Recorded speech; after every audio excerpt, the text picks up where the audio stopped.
Good morning, student. Today we will discuss about topic chapter number 13, A Santa So High, A Traveler's Tale. यहाँ पे दिया हुआ है I am गौरव जानी and this is लोना my partner my motorcycle but लोना is never lonely.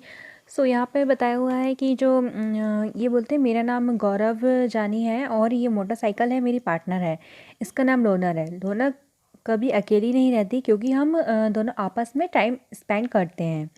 मैं और मेरी साइकिल वेट करते हैं कब चांस मिलेगा। ये भीड़ भाड़ वाली सड़कें हैं, इनसे हमें कुछ अलग मिले। और हमारी जो ये है अच्छी कंट्री है, यहाँ पर मुझे और मेरी लोना को घूमना बहुत पसंद है। तो गौरव जानी ऐसा बताते हैं, इंडिया की हाईएस्ट रोड पे जाते हैं, उसकी कहानी हमें बताते हैं। तो वो बताते हैं getting ready this journey took about 2 months I had to carry everything on my motorcycle. तो वो बोलते हैं कि 2 महीने में जो जो चीज़ों की ज़रूरत पड़ेगी वो मुझे उस गाड़ी पर रखनी पड़ेगी। मैंने प्लान किया और कलेक्ट कर ली वो चीज़ें जो मेरे को चाहिए। एक छोटा सा bag, tent, plastic sheet, warm clothes, गर्म कपड़े बोलते हैं जिनको, फ्रेश फूड जो ज़्यादा दिन तक चले, सब रख लिया है। तो पेट्रोल की एक्स्ट्रा कैन और कैमरा अपने साथ लिया। लोना और मैं मुंबई से निकल पड़े और हमने छोटे छोटे गांव पास करे, महाराष्ट्र के, गुजरात के, राजस्थान के, और फिर हम दिल्ली पहुंच गए। तो 1400 किलोमीटर मुंबई से दिल्ली का रास्ता था। मैं सोच रहा था कि दिल्ली में मुझे कुछ अलग दिखेगा, लेकिन वो मुंबई जैसा है। मैं वहाँ इतनी सारी चीज़ें जो सीमेंट की बनी होती हैं, इतने सारे घर, इतने जो ग्लास से बने होते हैं, ये दिल्ली और मुंबई में बने होते हैं। मैं आगे चल पड़ा अपनी जर्नी में और सोचने लगा, मुझे बड़ी एक्साइटमेंट थी कि मुझे लकड़ी के घर देखने को मिलेगा, वुड के घर होंगे तो बर्फ़ से बने होंगे, इस तरीके के घर उन्हें देखने को मिलेंगे जो उन्होंने बुक्स में देखे थे। दिल्ली में मैंने कंटिन्यू और चीज़ें पैक कर ली। 2 दिन में मनाली पहुँचे। मुझे एकदम ताजगी सा लग रहा था और वहाँ की जो हवा थी वो बहुत ही फ्रेश थी। अब मेरी जर्नी शुरू होती है। मुझे मुश्किल वाली सड़कें क्रॉस करनी पड़ेंगी। लद्दाख जो लेह है वहाँ पहुँचने के लिए नया ये मेरा घर है। लोना और मैं लंबे डिस्टेंस को क्रॉस कर रहे थे। मुझको फूड और टेंट की ज़रूरत थी। हमने प्रोटेक्ट करने के लिए, अपने आप को प्रोटेक्ट करने के लिए, ठंडी हवा से बचने के लिए मुझे टेंट की और अच्छे खाने की ज़रूरत थी। मेरा नायलॉन का जो टेंट था उसमें मैं मुश्किल से फिट हो पाता था और लोना मेरी बाइक वहाँ खड़ी थी जैसे मुझे गाइड कर रही हो, और ठंडी हवा और बर्ड्स की आवाज़ से मेरी सुबह सुबह नींद खुल जाती थी। फिर है कोल्ड डेजर्ट। तो कोल्ड डेजर्ट इसमें बताया हुआ है अपन को, At last, Lorna and I reached Leh. For the first time, I see such an area, high, dry. तो इसमें बताया हुआ है हमको कि उनका टेंट हाउस में सोने के बाद फाइनली लेह पहुंच गए और कहते हैं पहली बार ऐसा देखा, हाई ऊंचाई, समतल, सूखा, जिसका ठंडा डेजर्ट बोलते हैं। लद्दाख में काफ़ी कम बारिश होती है, ऊंचे ऊंचे पहाड़ रहते हैं और बर्फ़ जमी पहाड़ होती है। तो फिर लेह में सड़क शांत और ब्यूटीफुल घर थे। काफ़ी सारे बच्चे फॉलो कर रहे थे, वो मेरा स्वागत कर रहे थे। सब लोग बहुत खुश हो गए और वो चाहते थे कि मैं उनके घर आऊँ, तो ऐसा उन्होंने कहा। फिर एट होम, ठीक है। तो फिर ताशी जो एक बच्चा है मुझे घर ले गया अपने। वो घर में 2 फ्लोर थे। हाउस पत्थर का था और वो एक के ऊपर एक पत्थर से बना हुआ था, और वॉल्स जो मिट्टी और चूना दीवार पर पोता हुआ था। हाउस को अंदर से एक ऐसा लग रहा था जैसे शेड हो, उसमें स्टोर किया था। लकड़ी की सीढ़ी थी, उस पर खड़े हम और फर्स्ट फ्लोर पर पहुंच गए। वहाँ जानवरों को खाना और नेसेसरी चीज़ें रखी हुई थी। तो जब बहुत ठंड होती है हम नीचे के फ्लोर पर आ जाते हैं। ग्राउंड फ्लोर में उन्हें कोई विंडोज़ देखने को नहीं मिली। दीवार में पेड़ का तना का यूज़ किया गया था और जिसमें वो बहुत ही स्ट्रॉन्ग बना सके इसलिए।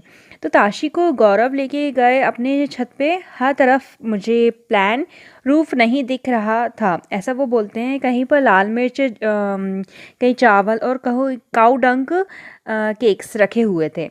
ताशी कहता है ये हमारे घर का बहुत इंपॉर्टेंट पार्ट है।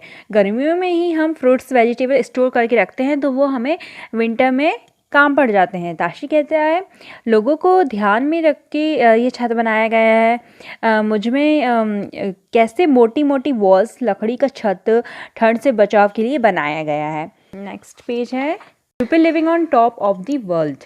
Now was the time to climb higher, Lona had a tough time. तो यहाँ पे बताया गया है लोग दुनिया के टॉप पर रहते हैं। वो कहते हैं मैं और माउंटेन पे जाना चाहता हूँ। तो लोना के लिए बहुत ही बुरा टाइम था। वो सड़क अच्छी नहीं थी और कई प्लेस पर तो रोड भी नहीं थी, प्लेन एरिया था। लेकिन वो 5000 मीटर इतनी ऊंचाई पर था, सांस लेने की भी प्रॉब्लम हो रही थी। ऑक्सीजन वहाँ पर इजीली नहीं मिलता था। तो कई दिनों तक हम घूमते रहे, लेकिन इंसान भी हमें नहीं दिखा। कोई पेट्रोल पंप, कोई मैकेनिक नहीं था। सिर्फ नीला आसमान था और ब्यूटीफुल लेक्स थे हर तरफ। कई दिन कई रातें तो लोनर्स और हम दोनों आगे बढ़ते गए। एक सुबह मैंने देखा काफ़ी सारे घास के मैदान और शीप और गोट घास खा रही थी। मैंने कुछ टेंट देखे। मुझे लगा ये लोग क्या कर रहे हैं और इतनी दूरी पर ये लोग कैसे रहते होंगे। यहाँ पे ये सब बताया गया है ने। फिर है चांगपा।